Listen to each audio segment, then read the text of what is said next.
This is every mom's worst nightmare, and she lived it.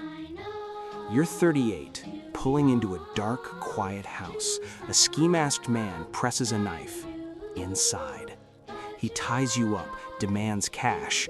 Lily McClendon stays calm. My kids are upstairs. Don't scare them. He hesitates, unties one hand. She grabs a boiling kettle, throws it, screams. He flees. Cops catch him.